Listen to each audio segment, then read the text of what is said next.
Hey everyone, RogueGold here, and today we have the patch notes for Title Update 21.5, which is going to be arriving to the Division 2 tomorrow on Tuesday, October 1st. Have we ever had a 0.5 for one of these updates? I have no idea, but now we do. And it is going to follow a similar flow where the servers will go down at the normal time. The estimated downtime for the deployment of this patch will be 3 hours, and once they come back up, 21.5 will be in the game. So let's switch on over to the patch notes and let you know what to expect with it, and a few things not to, which I think is important because they previously said it would be ready for that update. But let's get to it. Alright, so here we are. As you can see, October 1st, 2024 to 21.5 patch notes. The first category here, as you can see, is for the Year 6 Season 1 Climax mission that we just had released the other week. Several things here, but let's get through it. Fix the issue with enemies not reacting to the player. The player stayed in the bunker before the arena. Fix the issue with the Chimera not using the grenade launcher weapon after players reached in the third phase. Fix the issue with the Chimera attacking Keener during the final beat. Fix the issue with the Chimera using only shock grenades instead of only frag grenades. Fix the issue where Keener would deal 0 damage to the Chimera when shooting it during the final beat.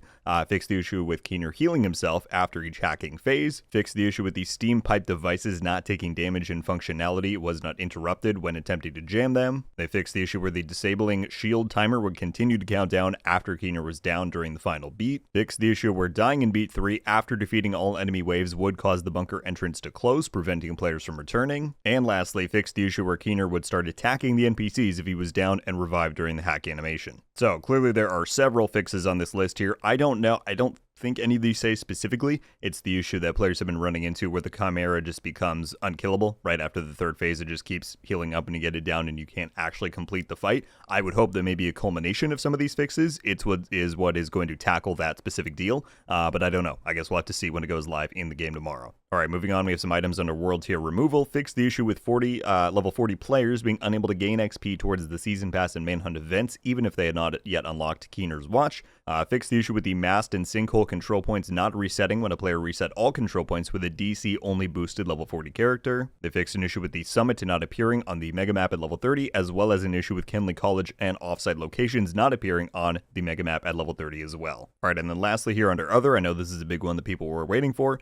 Fix the issue with the Dark Hours leaderboard, which incorrectly displayed the top clan from the Iron Horse raid in completion times. They fixed an issue where matchmaking in the Dark Zone where players were placed in parties outside of their shade level bracket. There was an issue where matchmaking for different instances of the Camp White Oak mission would sometimes place you in a different group than you intended. That's been fixed. Sometimes you could matchmake for Kenley College even when it was inactive. That's now gone. They fixed an issue with bullets shot from rifles causing the audio to loop non-stop. That's been fixed. The Mosquito song talent from the Mosquito pistol had the incorrect description or it was missing. That's fixed. And then as usual, other minor UI fixes, various stability and performance improvements, multiple issues affecting audio, and various animation issues. So that is the gist here for TU 21.5, people. Now, the one other thing I wanted to cover, because originally they had said that this specific fix was going to be ready for TU 21.5, they have now pushed it back, and what I am referring to is the big PvP glitch with the, the Slayer and all the deal that's going on there. I'm not going to get into it because it's a whole thing, but as you can see right here, Slayer Snowball airborne projectiles can be changed into grenades or throwable skills while shooting. This is a very detrimental bug,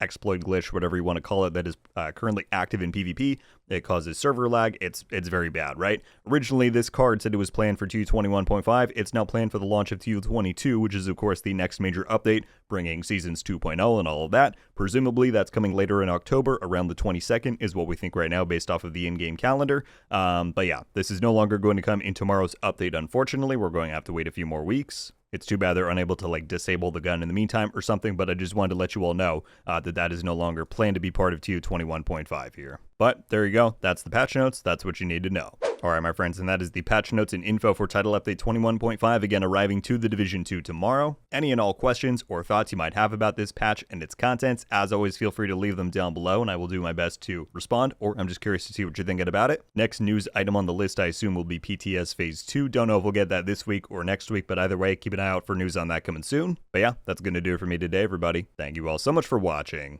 I'll see you in the next one. RogueGold. Ow.